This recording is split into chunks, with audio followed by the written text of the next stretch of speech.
अजमेर के सरवाड़ कस्बे में चल रहे हजरत ख्वाजा फखरुद्दीन चिश्ती के सालाना उर्स का हुआ समापन।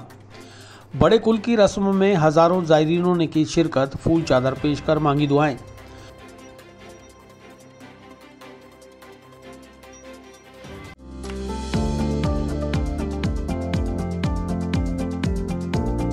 Mohan watch and mobile Ajmer शहर में 4 प्रतिष्ठान, आपकी अपनी मोबाइल की दुकान। हेलो एवरीवन, मैं मोहन वॉच एंड मोबाइल पे आपका सभी का स्वागत करता हूँ। मेरी अजमेर में 4 दुकानें हैं। आप कहीं भी जाइए, आपको सभी जगह सेवा भरपूर मिलेगी। आ जाइए मोहन वॉच एंड मोबाइल पे, आपकी अपनी दुकान,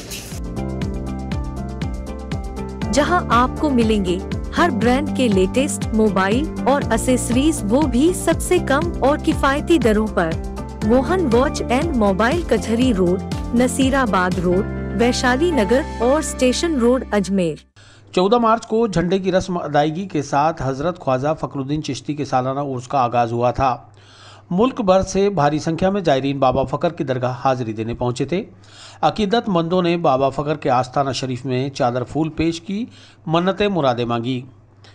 20 मार्च को छोटे कुल की रस्म अदा हुई थी, जबकि 23 मार्च को बड़े कुल की रस्म के साथ उर्स का समापन हुआ। 13 मार्च को दरगाह के बाबे अब्दुल मन्नान ने बुलंद दरवाजे पर पेश किया उर्स का झंडा भी असर की नमाज के बाद उतार लिया।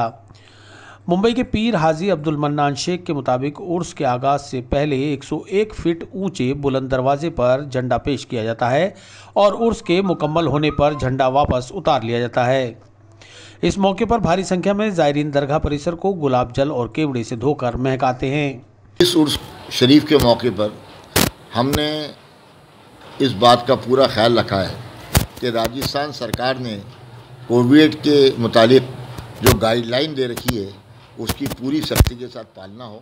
ज़ायरीन हजरात को इस बात की बार बार ताकीद की गई कि वो गाइडलाइन की पूरी पालना करें, मास्क लगाएं और वज़ू करते वक्त साबुन रख रखा है, सैनिटाइज रख रखा है, उसका वो इस्तेमाल करें और सोशल डिस्टेंसिंग जितना मुनासिब हो सके उतना करें। और ज़ायरीन हजरात ने किसी हद तक इसकी पालना भी करी।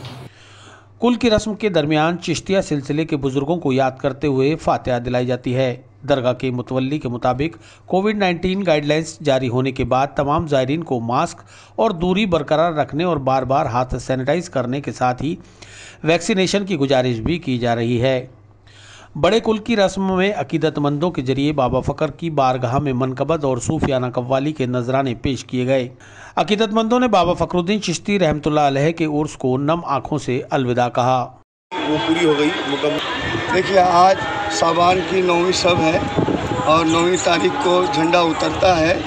जो 29 रजब को परचम कुशाई होता है और 9 साबान को परचम फिर से उतरता है। और जो उर्स चल रहा था वो आज से उर्स ख़त्म हो जाएगा। अब जो रोज़ का आना जाना उस तरीके से दरगाह में हाजिरी का रहेगा, लेकिन आज झंडा उतर गया, अब उर्स शरीफ ख़त्म हो जाएगा और फिर अपना जायरीन आएंगे जाएंगे, ऐसा चलेगा। और मैंने ये दुआ किया है कि माशाअल्लाह हम अगले साल कोरोना के लॉकडाउन के वजह से भारत सरकार और राजस्थान सरकार के जो आदेश जारी हुआ था उसके हिसाब से हम नहीं आ सके थे और हमारे घर से ही हमने झंडे का इब्तिदा किया था, झंडे का परचम कुशाई किया था वहीं से। और इस साल हमें आने का मौका मिला। माशाअल्लाह बहुत अच्छे पैमाने पे ज़ायरीन आया और सबको हर्षो उल्लास रहा पूरे राजस्थान में, अजमेर शरीफ में, सरवार शरीफ में। ये बहुत खुशी की बात है। और माशाअल्लाह अभी भी ज़ायरीन यहाँ पे चारों तरफ घूम रहे क्योंकि झंडा उतर रहा है। ज़ायरीन आए हुए, अल्लाह सबके ऊपर करम फरमाए, गरीब नवाज सबके ऊपर करम फरमाए। शहजादा है, गरीब नवाज शहजादा है, सुल्तानुल हिंद सबके ऊपर करम फरमा दे। हमारे मुल्क में अमन व अमान रहे, रोजियाँ रोज़गार सब जारी और सारी हो जाए, ये मेरी दुआ है इंशाअल्लाह। नमस्कार दोस्तों, मैं doctor Suresh Jaisinghani, consultant physician, Shubham hospital Vaishali Nagar से बात कर रहा हूँ। दोस्तों, 96 में JLN मेडिकल कॉलेज से MD करने के बाद मैंने अपना ये संस्थान प्रारंभ किया था। तब से विगत 25 सालों से हम लोग लगातार जनता की सेवा कर रहे हैं। हमारे यहाँ अन्य बीमारियों के अतिरिक्त डायबिटीज़, थायराइड और गठिया रोग की विशेष जाँच और परामर्श की सुविधा उपलब्ध है। अगर आप इन किसी भी बीमारियों से ग्रसित हैं तो आप हमसे परामर्श ले सकते हैं। धन्यवाद।